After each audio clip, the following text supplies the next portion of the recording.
The staff are not always the smartest people in the room.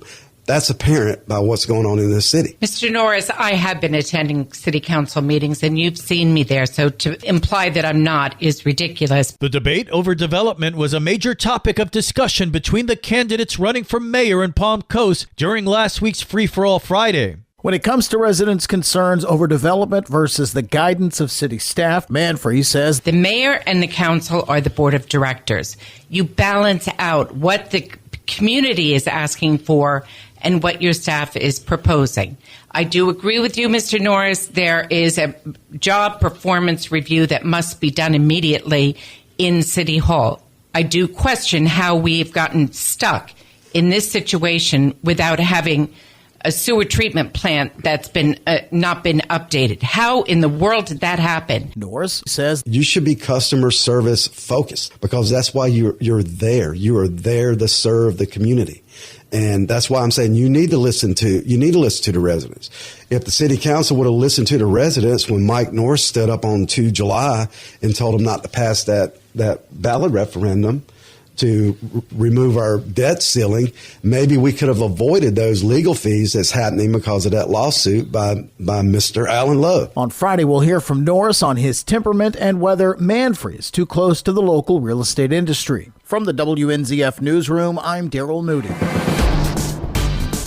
Good morning, Flagler County. I'm Rich Carroll. You're listening to Flagler's Morning News on Thursday, October 24th. If we don't do it, we'll lose the beach. So this is a critical thing for us. Flagler County Commissioner Greg Hansen referring to an unincorporated area of Flagler Beach coastline. During the recent County Commission meeting, commissioners addressed the possibility of Flagler County property owners in the unincorporated Barrier Island area pay about $1.7 million per year to help maintain an 11-plus mile stretch of Flagler County shoreline. This is a critical step to save our beaches. We've discussed alternatives up in Tallahassee with the DEP.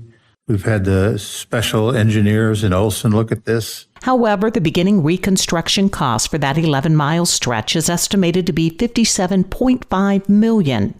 More from County Administrator Heidi Petito explains the area of proposed work. It is only for those property owners that are located on the Barrier Island, which means you have to either take the State Road 100 bridge or the Palm Coast Parkway bridge to get onto the Barrier Island.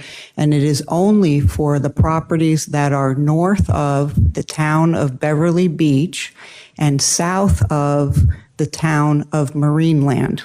She gets even more specific why a certain area is affected that would have construction where $35 million would come from state and federal grants to offset the cost by property owners. The reason why this does not include, right now, the city of Flagler Beach or the town of Beverly Beach or the town of Marineland is because Flagler County does not have jurisdiction over those municipalities.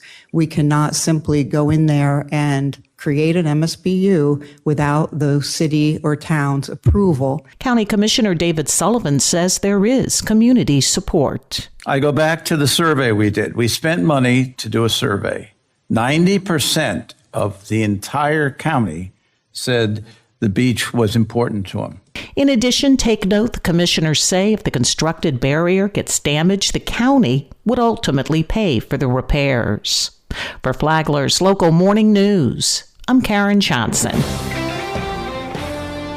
This local news is a service of Flagler County's Toyota dealer, Beaver Toyota US 1 St. Augustine, here to wow you.